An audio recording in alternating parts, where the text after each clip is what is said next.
and we remain in a once-in-a-century public health crisis that's led to the most unequal job and economic crisis in modern history. And the crisis is only deepening. It's not getting better, it's deepening. Yesterday, we learned that 900,000 more Americans file for unemployment. 900,000. They join millions of Americans who, through no fault of their own, have lost the dignity and respect that comes with a job and a paycheck. So many of them never thought they'd ever be out of work in the first place. And just like my dad did when he used to lie awake at night when I was a kid, staring at the ceiling, unable to sleep because he worried about whether or not he was about to lose his health care or whether we were going to have the money to pay the mortgage because of the economic circumstance he was in. And now a lot of these folks are facing eviction, are waiting hours in their cars, literally hours in their cars, waiting to be able to feed their children as they drive up to a food bank. It's the United States of America, and they're waiting to feed their kids. Folks who are able to still keep their job, many have seen their paychecks reduced, and they're barely hanging on and wondering what's next. Sometimes the anxiety about what's going to happen next is more consequential than what actually happened. But this is happening today in America. And this cannot be who we are as a country. These are not the values of our nation. We cannot, will not let people go hungry. We cannot let people be evicted because of nothing they did themselves. They cannot watch people lose their jobs, and we have to act. We have to act now. It's not just to meet the moral obligation to treat our fellow Americans with the dignity and respect they deserve. This is an economic imperative, a growing economic consensus that we must act decisively and boldly to grow the economy for all Americans, not just for tomorrow, but in the future. There's a growing chorus of top economists that agree that at this moment of crisis, with the interest rates as low as they are, historic lows, it is smart fiscal investment, including deficit spending, and they're more urgent than ever. You know, and that return on these investments in jobs and racial equity is going to prevent long-term economic damage and benefits that are going to far surpass their cost. If we don't act, the rest of the world is not standing still in terms of their competitive advantage or the competitive possibilities relative to us. That our debt situation will be more stable and not less stable, according to these economists, and that such investments in our people is going to strengthen our economic competitiveness as a nation and help us outcompete our competitors in the global economy, because we're going to grow the economy with these investments. While the COVID-19 package that passed in December was the first step, as I said at the time, it's just a down payment. We need more action, and we need to move fast.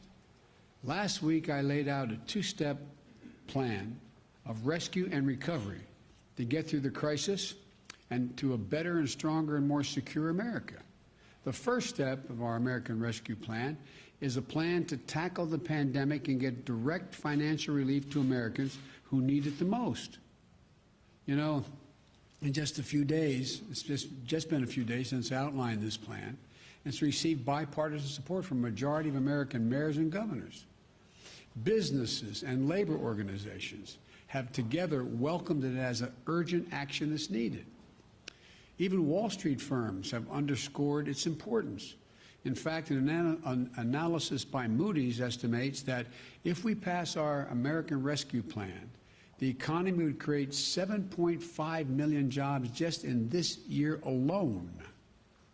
That would be on the way to the more than 18 million, I think it was 18,600,000 jobs that they believe would be created over the 4-year period with our Build Back Better recovery plan.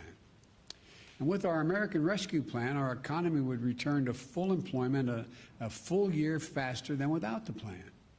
Even President Trump's now, not some liberal organization, President Trump's top former economic advisor, Kevin Hassett, said, quote, he absolutely is in favor of this rescue plan. This almost doesn't have a partisan piece to it. We're seeing the support because this plan takes a step that we so urgently need, more than just a step, number of steps. It funds big parts of the COVID-19 national strategy that we released yesterday. Our national strategy puts us on a war footing to aggressively speed up our COVID-19 response, especially on vaccines and testing and reopening our schools. I found it fascinating. Yesterday, the press asked the question, is, 100 million enough? Week before, they're saying, Biden, you crazy? You can't do 100 million in 100 days. Well, we're going to, God willing, not only do 100 million, we're going to do more than that. But we have to do this. We have to move. The American Rescue Plan also includes economic relief for most Americans who are in need. We're going to finish the job of getting a total of $2,000 in direct payments to folks. $600, which was already passed, is simply not enough if you still have to choose between paying your rent, putting food on the table. We'll extend unemployment insurance benefits for millions of workers beyond the deadline that's now set. It means that 16 million Americans who are currently relying on unemployment benefits while they look for work can count on these checks continuing to be there in the middle of this crisis. The American Rescue Plan also addresses the growing housing crisis in America. Approximately 14 million Americans, 14 million, have fallen behind on rent, and many risk eviction. If we fail to act, there will be a wave of evictions and foreclosures in the coming months as this pandemic rages on, because there's nothing we can do to change the trajectory of the pandemic in the next several months. So look, this would overwhelm emergency shelters, increase COVID-19 infections as people have nowhere to go and can't socially distance. The American Rescue Plan asks Congress to provide rental assistance for millions of hard-hit families and tenants. This will also be a bridge to economic recovery for countless mom-and-pop landlords who can't afford not to have the rent. But they can't wait. So on Inauguration Day, I directed my administration to extend nationwide restrictions on evictions and foreclosures. These crises are straining the budgets of states and cities and tribal communities that are forced to consider layoffs and service reductions among essential workers. Police officers, firefighters, first responders, nurses, they're all at the risk of losing their jobs. Over the last year, more than 600,000 educators have lost their jobs in cities and towns. The American Rescue Plan will provide emergency funding to keep these essential workers on the job and maintain essential services. Look, it will also help small businesses that are the engines of our economic growth. When you say small business, most people think the major corporate entities are the ones that hire everybody. These small businesses are the glues that hold, and they're important, but these small businesses that hold the community, the glue that hold these communities together. They are hurting badly, and they account for nearly half of the entire U.S. workforce, nearly half. Our rescue plan will provide flexible grants to help the hardest hit small businesses survive the pandemic, and low-cost capital to help entrepreneurs of all backgrounds create and maintain jobs, plus provide essential goods and services that communities so desperately depend on. Look, our recovery plan also calls for an increase in the minimum wage at least $15 an hour. No one in America should work 40 hours a week, making below the poverty line. $15 gets people above the poverty line. We have so many millions of people working 40 hours a week, working, and some with 2 jobs, and they're still below the poverty line. Our plan includes access to affordable child care. That's going to enable parents, particularly women, to get back to work. Millions who are not working now because they don't have that care. All told, the American Rescue Plan would lift 12 million Americans out of poverty and cut child poverty in half. That's 5 million children lifted out of poverty. Our plan will reduce poverty in the black community by 1/3, and reduce poverty in the Hispanic community by almost 40%. I look forward to working with members of Congress of both parties to move quickly to get this American Rescue Plan to the American people. And then we can move with equal urgency and bipartisanship to the second step of our economic plan, the Build Back Better, the recovery plan. It's a plan that's going to make historic investments in infrastructure, manufacturing, innovation, research and development, and clean energy, and so much more that's going to create millions more jobs, good-paying jobs, not minimum wage jobs. Well, while we work with members of both parties in the Congress, there are steps that we can and must take right now. For example, on Inauguration Day, I directed my administration to pause student loan repayments for interest, for the interest payments for Americans with federal student loans until at least September. So they're not going to have to pay until September. They still pay the bill as it stands now, but they will not accrue interest, and they don't have to begin to pay until September. And we may have to look beyond that, I might add. Today, I'm signing an executive order that directs the whole of government, a whole-of-government effort to help millions of Americans who are badly hurting. It requires all federal agencies to do what they can do to provide relief to families, small business, and communities.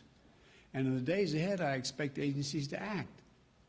Let me touch on two ways these actions can help change Americans' lives.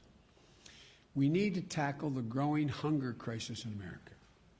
1 in 7 households in America, 1 in 7, more than 1 in 5 Black and Latino households in America, report they do not have enough food to eat. That includes nearly 30 million adults and as many as 12 million children. And again, they're in this situation through no fault of their own. It's unconscionable. The American Rescue Plan provides additional emergency food and nutrition assistance for tens of millions of children and families to address this crisis. But families literally can't wait another day. As a result of the executive order I'm going to shortly sign, the Department of Agriculture will consider taking immediate steps to make it easier for the hardest hit families to enroll and claim more generous benefits in the critical food and nutrition assistance area. This is going to help tens of millions of families, especially those who can't provide meals for their kids, who are learning remotely at home, are not receiving the regular meal plans that they have at school for breakfast or lunch. We also need to protect the health and safety of the American worker. Right now, approximately 40% of households in America have at least one member with a pre-existing condition. Just imagine, you're out of work through no fault of your own. You file for unemployment while you're looking for a job. You find one, and you get an offer. But then you find out there's a high risk of you getting infected with COVID-19 because of your condition. You and your loved ones have even greater risk of death and serious illness because of the pre-existing conditions. So you turn it down. Right now, if you did that, you could be denied unemployment insurance because you're offered a job, you didn't take it. It's wrong. No one should have to choose between their livelihoods and their own health or the health of their loved ones in the middle of a deadly pandemic. Because of the executive order I'm about to sign, I expect the Department of Labor to guarantee the right to refuse employment that will jeopardize your health, and if you do so, you'll still be able to qualify for the insurance. That's a judgment the Labor Department will make. Look, there are just two consequential ways that the action I'm taking today will help people in need. Another way to help approximately 2 million veterans maintain their financial footing by pausing federal collections on overpayments and debts. Another makes sure that federal contractors who are receiving taxpayers' dollars provide their workers with the pay and benefits they deserve. These are places where federal tax dollars are administered, are being made available to build things from ships to staircases.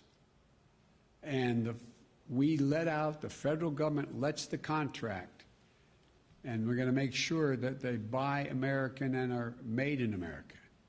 And here's another. Right now, there are up to 8 million people that are eligible for direct payments from the CARES Act and a relief bill passed in December. They're entitled to those payments, but there's not an easy way for those folks to access them. So we're making it a priority today to fix that problem and get them relief they're entitled to. Look, I'm going to close and summarize this way. A lot of America is hurting. The virus is surging. We're 400,000 dead, expected to reach well over 600,000. Families are going hungry. People are at risk of being evicted. Job losses are mounting again. We need to act.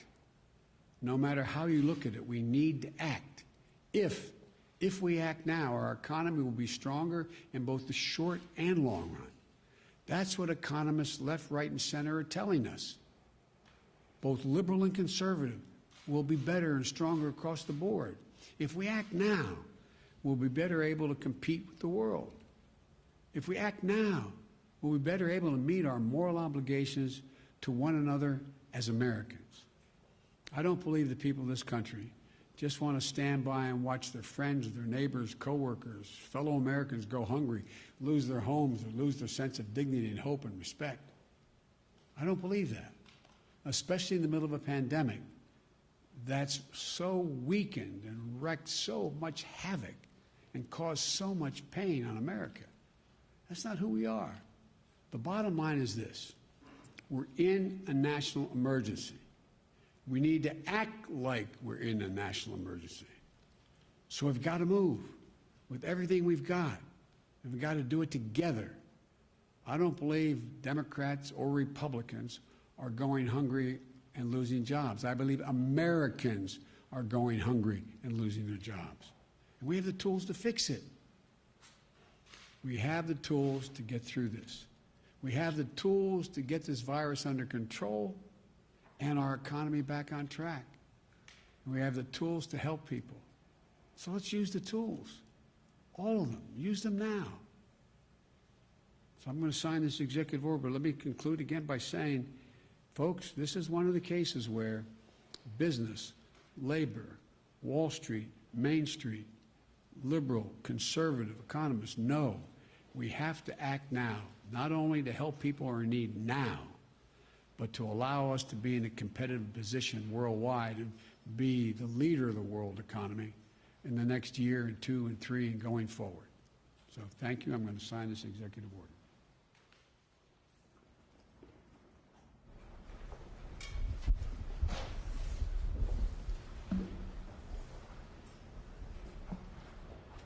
The first one is the economic relief related to COVID-19 pandemic that I referenced.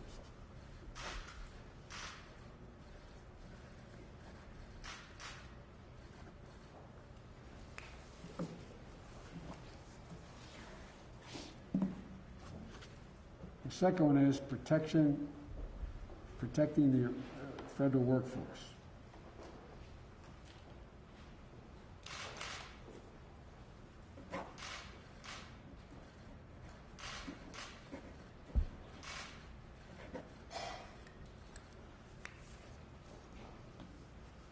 Thank you very much. Mr. President, do you support Mitch McConnell's timeline for a February impeachment trial? I haven't heard the detail of it, but I do think that having some time to get our administration up and running, I want to thank the Senate for passing out our Secretary of Defense. Looks like our Secretary of Treasury. Looks like our Secretary of State's in place. So the more time we have to get up and running and meet these crises, the better. Thank you. Anything to say on Hank